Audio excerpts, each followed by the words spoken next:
What's up guys, it's James here, or ThnxCya, and welcome to part 3 of our Modern Warfare 3 chat. Basically, if you're new to this series, it's basically an informal chat about some of the multiplayer features that are coming and what we can expect, and kind of my opinions on what they're going to be like and how they're going to work in the game.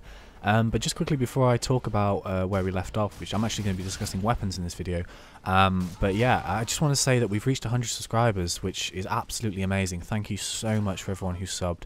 It means the absolute world to me. But I was actually going to do sort of a 100 subscriber thank you video, which is going to be something special, but I've reached 100 subscribers a bit quicker than how I expected, so that video isn't ready yet, so I'm really sorry about that. I'm probably going to try and get it sorted for 150 videos, 150 subscribers, sorry. Just as a means of saying thank you, I'm going to try and do something a bit different. And although it's going to take a little while, I just really want to do it, just to say thank you, because you've been absolutely awesome so far with all the comments and the support you've left me. It's incredible, so thank you once again. Yeah, it's absolutely amazing. But yeah, guys, this is two sort of game video, just because one video is not long enough to talk about the topic we want to talk about.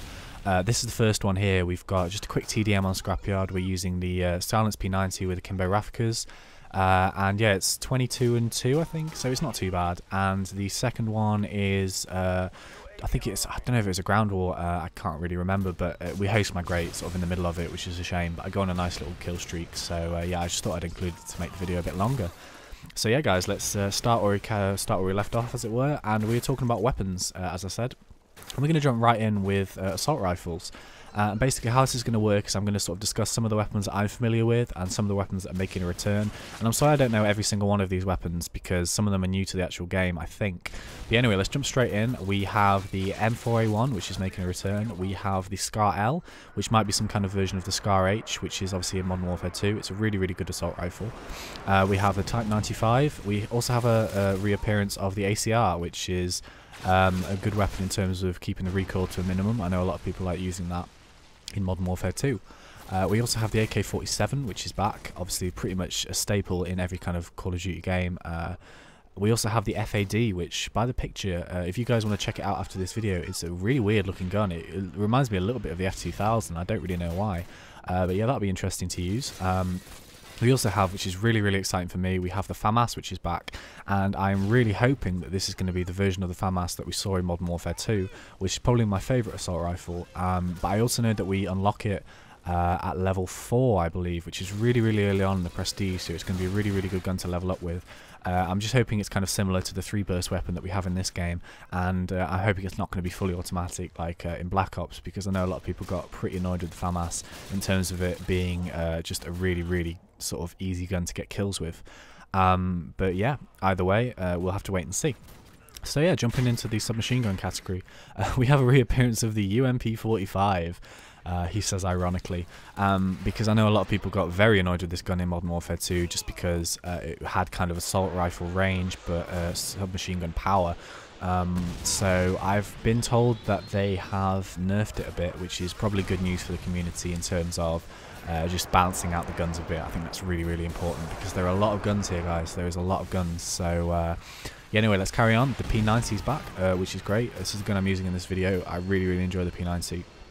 We also have the MP5K, the AK-47U, and we have a reappearance of the Vector as well, which is a great little submachine gun to use.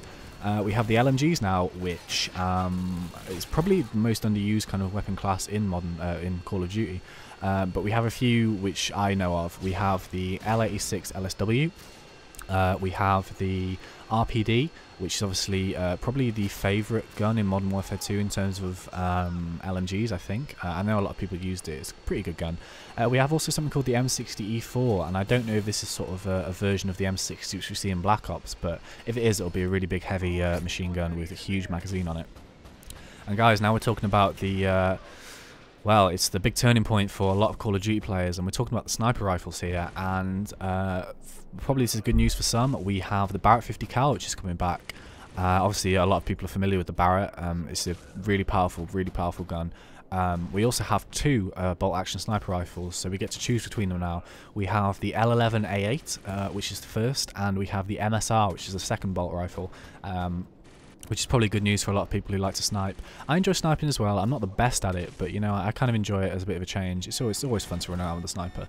Anyway, we also have 2 semi-automatic rifles, which are the AS-50 and the RSA ASS. Yeah, we also have the Dragunov as well, which is back, which is kind of, everyone's a bit familiar with the Dragunov now. And anyway, shotguns also. I think the shotguns are now primaries in the game, which is interesting. I think that's good, you know, because in Modern Warfare 2, the Spas 12 was basically a primary weapon. You know, you could run around the Spas 12 quite easily and get a lot of kills. So yeah, the Spas 12 is also making a return to the game, as well as the AA-12, the Striker, and the Model 1887s, which are all familiar from Modern Warfare 2. Model 1887s, I think, had a bit of a paint job in terms of they don't look so 1887 anymore, but yeah, those would be fun. I hope they've kept that really cool sort of reload animation. I really like that. Anyway, moving on to the machine pistols, there is no Rathikas, unfortunately, but we have the Scorpion, which is now classed as a machine pistol in this game, and we have the G18s, as well as a couple of others which I'm not very familiar with. Now we also have handguns. We have a reappearance of the USP-45, we have the 44 Magnum, we have the Desert Eagle, which is back, and a little sort of pistol called the 5.7, as well as a couple of others that I'm not too sure about. The P99, maybe similar to the I don't actually know the P99. I was going to say similar to the that PP2000, but that's a machine pistol, so I'm completely wrong there. Apologies. Anyway, let's move on to launchers. We have the reappearance of the Javelin, so people are going to be javelin from across the map, so yeah, that's going to be fun. We've got the Stinger, which is coming back. Obviously, for anti-aircraft, we have the RPG as usual, and I think probably a couple more launchers that I'm not too familiar with. Anyway, guys, something new that's in the game. I think they're called weapon proficiencies, but I'm pretty sure they're quite similar to weapon perks. And what they are is kick, impact, attachments, focus, breath, stability, range, melee, speed, and damage, which is obviously quite similar to the sort of perks that you equip to your character. I think they'll probably just change the weapon a bit, give you just more sort of customization, which is, I think it's good, but at the same time, I'm kind of worried about those perks making guns a bit overpowered. That's always a worrying kind of Call of Duty games. But anyway, guys, we're talking about attachments now. Similar to the attachments that we usually see, we've got the red dot, suppressor. We've got 3 types of noob tube here, or pro pipe, whichever you prefer, which is a little bit worrying, but we'll have to wait and see about that. We've got rapid fire, we've got akimbo, grip, we've got tac knife, which is coming back, ACOG scope, heartbeat sensor, which is a bit annoying, but we'll have to wait and see. We've got hybrid sight, not too sure what that is. We've got the HAMR scope, sorry, I'm not technically too sure what that is just yet. We've got the underbarrel shotgun, we've got the holographic sight, extended mags, the thermal scope's back, and we have the variable scope, which is probably similar to that of the G11 and the sniper rifles in Black Ops, which is cool. It's quite a useful attachment to have, I think. Anyway, guys, we're moving on to sort of lethals and special grenades, this, that, and the other now. We've got the frags, obviously the Semtex, we've got the throwing knife, which is back, and also bouncing betties are back, which is something that I believe was in World at War. I'm not too sure if they made an appearance earlier on in the Call of Duty series, because I actually really only started playing Call of Duty round about Modern Warfare 2, well, playing it seriously, because I was always a Killzone 2 player.